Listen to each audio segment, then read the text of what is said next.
wanna go write a million songs if that's the way to be. I'll write a classic to beat them all and go down in history. I'll be the one to reach the stars, but only if you're with me tonight, 'cause that'll be the life.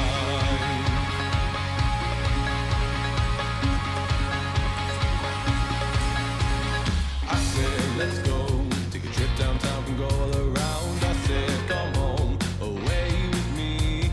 She said, hold on, gotta take things slow, I can't just let go. She said, hold on, let's wait and see. When we die, no need to cry, just revel in the times gone by. When we die, we go up so high, so free. I'm gonna go write a million songs if that's the way to be. I'll write a classic to beat them all and go down in history. I'll be the one to reach the stars, but only if you're with me tonight, 'cause that'll be the life.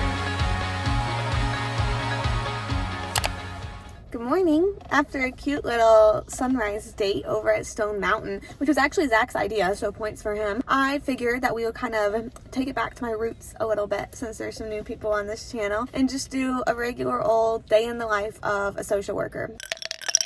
I kind of dressed up today more than usual. I don't know if it's because I was doing this video, but I got a blazer on and everything. But hi, my name is Anna, and I am a social worker working in mental health with incarcerated youth. I obviously am about to go in today, but my job duties as a whole kind of encompass a lot of different things, and it just depends on each day, sort of like what I've got going on. And so whenever I walk in this morning, because I can't bring phones into jail, that's just like, you know, a jail prison type thing. You can't really bring outside phones in, which is why these day in the lives are kind of a lot of chatty, so I hope you're all right with that because there's no other solution. But whenever I walk in, we do get checked in and searched every day just to ensure that no one's bringing in anything that would be contraband. And so I have a clear bag that I bring to work, and I have my lunch packed in there, water, everything, and then I drop off my car keys and my identification up, and they stay at the front all day. And then I head back to my office that's in a different area of the facility, and every morning I start just by checking my email and pulling up our like electronic system. In my email, usually there's nothing too interesting, but you know, if like anything that I would need to be aware of, or if our psychologist who supervises me is asking me to do something, just anything like that, I can kind of get a good picture of the day just based on the email. But then I also pull up our electronic system because that will show me if there are any new intakes that have come in, or if any of the kids have like asked for mental health help, and that gets put in our system as well if they like submit a little request. And by doing that, I'll know if I need to do any new intake assessments that day.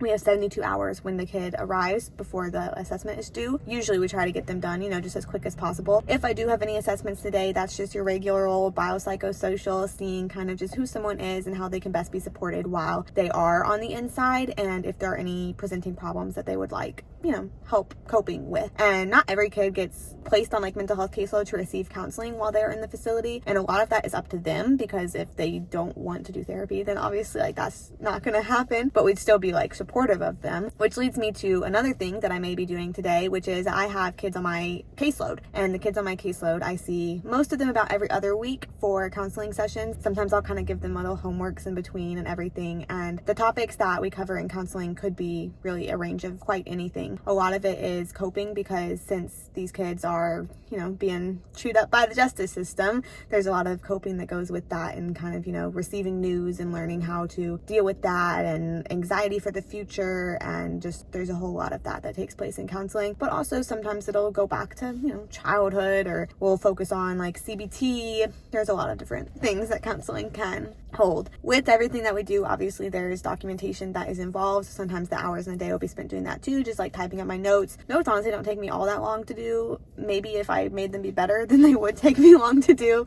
but I try to just knock those out right after doing things. And then as of this week, actually Monday is going to be my day to do rounds, and so pretty much every mental health person does like walk around the facility and see the kids every day, but on my day to do rounds, it'll be me who's like, you know, signing that we went everywhere, to each unit, to just anywhere that kids are, and just kind of walk around and I check up on them. And then obviously if anyone is in any kind of distress or needing to talk or anything, then they know that there's a mental health face that, you know, they can receive help from. So those are all possibilities for what will happen today. Obviously days can consist of really just anything. It just depends on what happens when I get in there.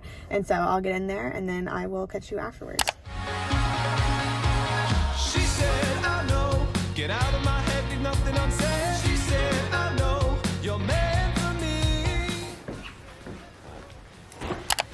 quick little outfit check. All of this, I got some version of thrifted, but these are from ThredUp. This little tank top that's underneath is from ThredUp. And then this I got at, I think its name is Last Chance Thrift in Decatur. Despite being the same size and style as 2 other pair of Express pants that I own, these ones are so much tighter. So a lot of my day today was spent unbuttoned, but some days just have to be like that. Today, I would say it was a healthy mix of work. I did my rounds, as I mentioned I was going to, so I just made sure that I laid eyes on every kid in the facility and, you know, chatted with some, just kind of, you all right to some, and got updates from everybody, documented all of the kids that I needed to document, because there are some kids that we need to check on every single day, just if they're of any kind of higher risk of any kind. And so I documented those. And then this morning, I didn't even mention this as a possible job duty because I didn't think it was going to be relevant at all today, but I attended essentially it's a meeting today. It's not the multidisciplinary meeting we have each week, that's different, but it's a meeting whenever a kid's placement is being determined. Whenever kids have the juvenile version of catching time, they have this type of meeting where it can be decided if they're going to go back into the community, if they do so, if that's going to be on like probation or intensive probation, whatever it may be, if they qualify for like a step down placement of some sort, like a group home or an independent living program, because they have those statewide as well, or sometimes they do have restrictive custody and will be remaining in like the highest security option, which is some sort of facility. And so the screenings just kind of is when everybody gets together. There's representatives from all different departments, the child's guardian, the child themselves, and everyone can kind of just chat, you know. And from a mental health point, I always have good things to say about the kids, because all of the kids, at least that I've had, have been cooperative with mental health services. They have different, you know, ranges of being engaged and participating in services, but are definitely cooperative. That's why they're on the caseload. And so my role there usually is just to advocate, you know, make sure the kid gets heard, but then also say the strengths that I can about the kid, because, you know, whatever they did to get into the justice system has nothing to do with their participation in mental health and the things that I can share about them. So I did have one of those meetings today, which I didn't know. It wasn't actually like a kid on my caseload, it was somebody else's kid, but they weren't there, so I ended up being the representative instead. But that worked out kind of well, because then it means that I got to talk about it, got to mention it here as well. I'm trying to think what else I did. I did have a session with a kid. Right now I have 3 kids on my caseload, which is pretty low. Like, that's the same number that I had basically my entire internship when I was coming less hours, but it really just fluctuates, because these 3 kids, 2 of them I've had since I began at this job back in June.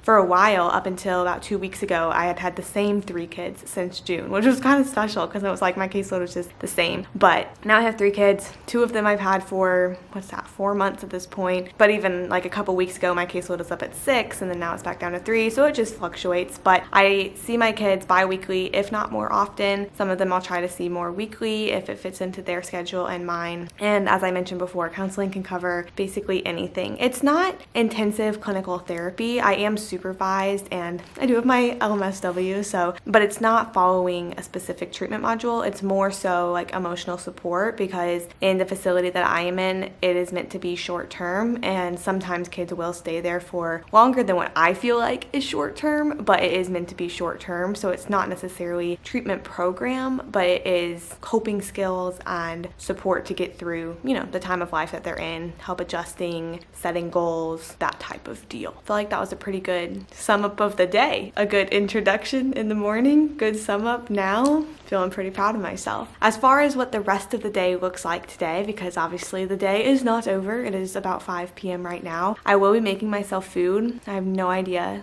what food is around that I will be making, but food of some sort. I do want to fit in a workout today because that is a form of self-care, and I've been trying lately to go, by lately I mean like in the past couple of days, to make sure that I'm going heavier on weights, because I think it's really easy for me to be stagnant, especially just working out by myself in an apartment gym. So I'm trying to be more intentional about going heavy on weights. And then I've been reading and walking on the treadmill to finish up my workouts a lot lately, which has been really good. I feel like it's a good mental disengagement while still doing something that I enjoy, like consuming some books. And I have been really upping my reading lately, which if you watched my last monthly reset, you'd know that I finished maybe 1 book in the month of September, and I think in October I'm already up to finishing 6, and I have kind of several in progress. So whenever that monthly reset comes up, I'll tell you all about the books that I've read that have been good. Other than those time nighttime commitments though. We're just gonna kind of see where the night goes, where the night takes me. She said, I know, get out of my head, leave nothing unsaid. She said, I know, you're meant for me. I said, let's go out and live life and we'll be alright. I said, I know, we're meant to be. When we die, don't need to cry, just revel in the times on fire. When we die, we go up so high, so free. I'm gonna go write a million songs if that's the way to be. I'll write a class to beat them all and go down in history. The thing that I struggle with these types of vlogs is the fact that since it's just one day, you really get to see how much just the hours of the workday take up the hours of the day, because I feel like I didn't really do anything today, but also that is definitely representative of having a full workday.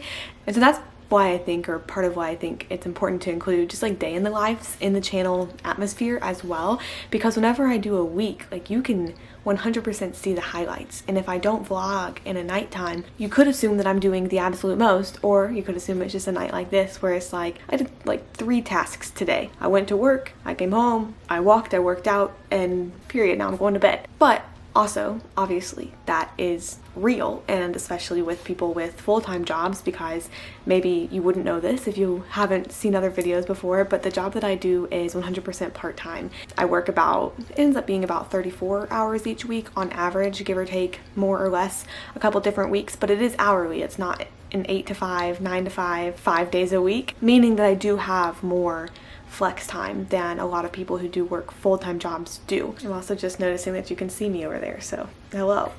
I did finish today though, and I did want to mention it. I finished this book called Redeeming Justice: From Defendant to Defender, My Fight for Equity on Both Sides of a Broken System by Jared Adams.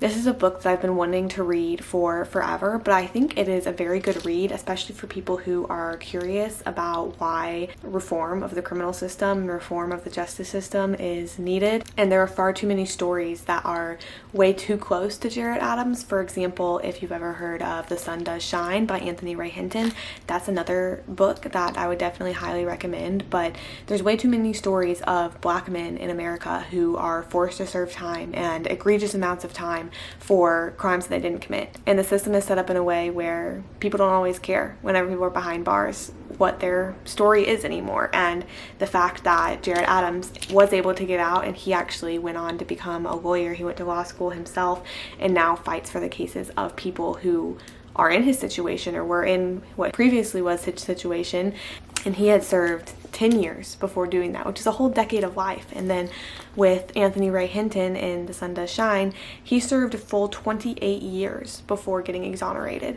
But there are also people out there who have received the death penalty and claim to be innocent up until the day of their death. And so at that point, the justice system made a final irreversible decision with them, and I don't know, it's just put me in a little reformed state of mind. But it is a really good book, and it is written in a simple way where it's not too complex to understand, like the legal proceedings or everything. He really was good, and it even in the book kind of talks about how this is a strength of his, but he is really good at explaining complex things that take years of schooling to really understand, but explaining them in ways that people who don't have background knowledge of the legal system can't understand. So that was a good book. For the rest of the night, I'm going to do my little nighttime routine, so I'll take montage clips of that. But I 100% get that this video is going to be shorter than a lot of the vlogs that I put on the channel, but that is because it is just one single day.